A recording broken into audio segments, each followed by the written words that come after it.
Hello guys, and welcome to the channel. Today's video will be breaking down commander pairs for early game. We will discuss different pairs for different levels of spending, as well as common mistakes to avoid. Understanding talent trees. Talents are central to a commander's value. Every commander has 3 specific branches you can invest in for different purposes. Every time you level a commander up via XP, you will gain a talent point. Talents are very important as they can drastically alter a commander's abilities. For example, fully investing in Sun Tzu's garrison branch will result in neglect of the skill branch, which would translate to a poor open field performance. You want to do ample research on proper talent trees. The links in the description will lead you to online guides that can help make this much less daunting. It is also very important to note, only your primary commander's talents will apply to your pair. This is essential to know as this will help you allocate talent points more efficiently for both primary and secondary commander options. Keep in mind, you will have access to talent resets throughout your playthrough, so don't panic if you feel you've made a mistake. This is a rather forgiving aspect of the game. Next, we will do a quick rundown of commander skills, the most important aspect to any commander. Skills are upgraded with commander sculptures. You can use either specific sculptures dedicated to one commander, or you can spend universal sculptures. Unlike talents, both primary and secondary commander skills will apply to your march. Each commander has 4 skills, each going up to level 5. For example, if I say our 5511 Sun Tzu, I am implying his first 2 skills are max level, while his second 2 skills are still not upgraded. When you have upgraded all 4 skills to level 5, you will expertise the commander. This unlocks a stronger version of the commander, enhancing stats drastically. Important tip: not all commanders need to be expert to be effective. Epic commanders should be expert quickly and cheaply, but many legendary commanders can be effective without the expertization. And for the love of all things good and holy, don't neglect the skill lock button. Some commanders have useless skills and you won't need to upgrade them. If you do not do the skill lock, it will assign an upgrade randomly to a skill. By locking skills, you have much more control over what skills you upgrade.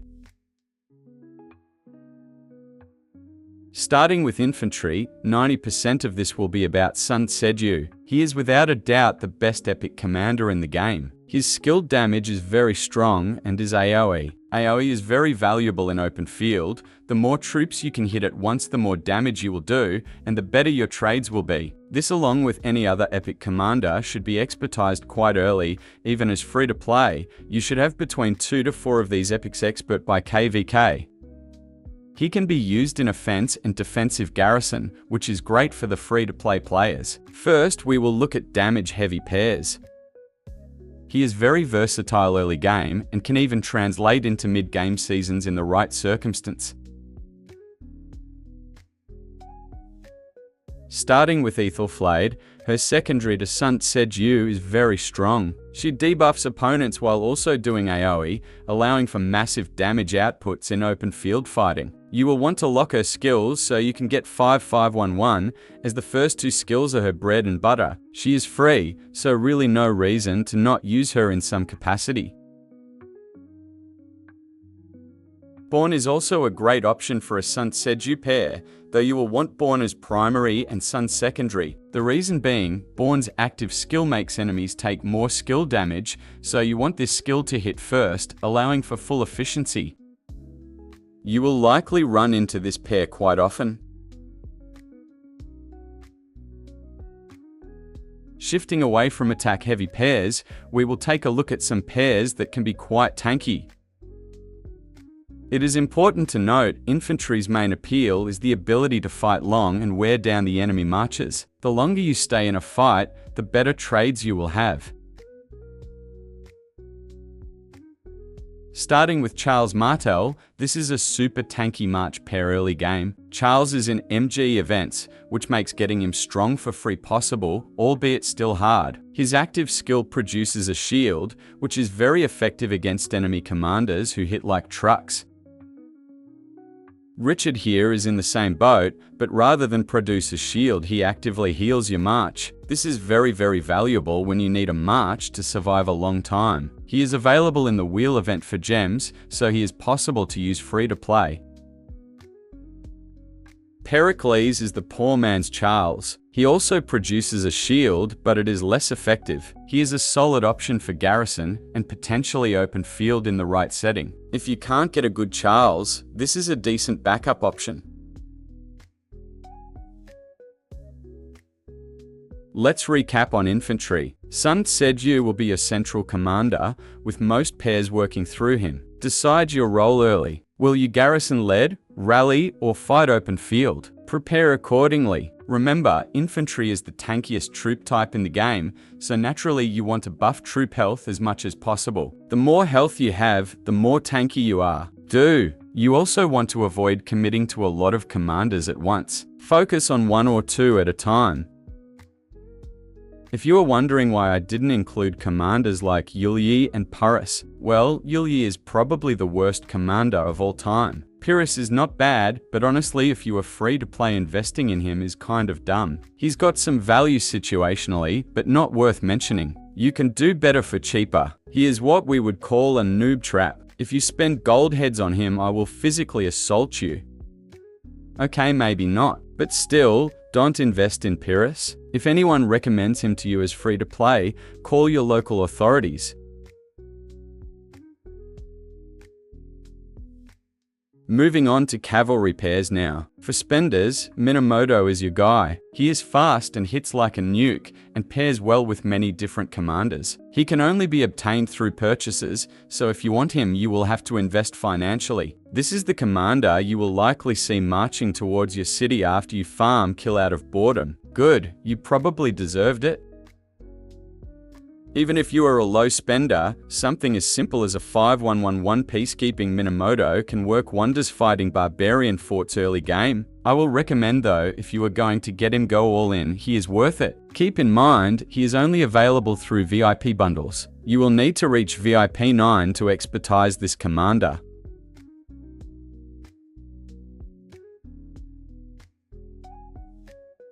His main pair will come with CAO as the secondary. Minamoto boosts skill damage, and there is few things more satisfying early game than watching those red numbers stack up. CAO is a mobility commander, so his talents would actually harm the pair if he was the primary.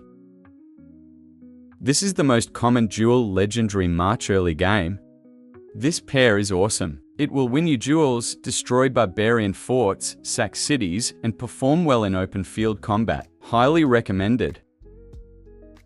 The tricky part is getting lucky with CAO skill levels. Good luck with that.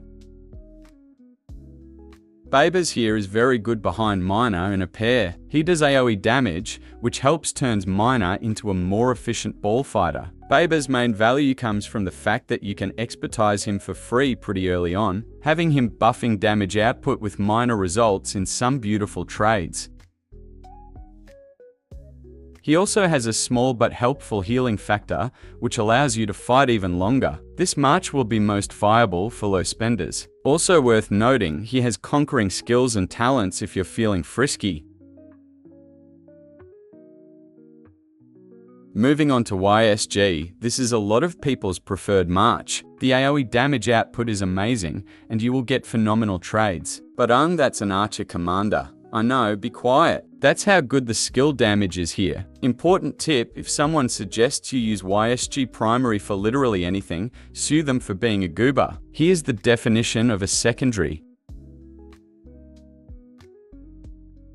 Personally, I find Miner and Mem to be a wonderful march. It's similar to YSG in the sense that you are adding AoE skill damage. It does less damage than YSG, but is very easy to upgrade through gold chests. Mehmed's skills boost skill damage by up to 20%. That's friggin' ridiculous. He makes cities disappear into the Shadow Realm, and he boosts unit capacity. This is a great pair. And yes, that is LeBron James. You're welcome for blessing your eyes. Belisarius is a weird one. You really only use him for quick hit and run tactics, but the healing factor is nice. Please stop listening to the old guy who says Belly is still a top commander. He's just decent. That being said, no Belly slander will be tolerated. CAV recap time. Minamoto will be the core of a good early game cavalry main. Prioritize speed and skill damage. If you're gonna go this route, you really should be spending. Most importantly, don't invest in too many legendary commanders at once. Pick a pair or two and commit to it. Well, that's it for today. For time reasons, we will address both archer pairs and mixed pairs in the next video. Don't forget to like, share, and subscribe if you find this guide helpful. Thanks for watching, Goobers.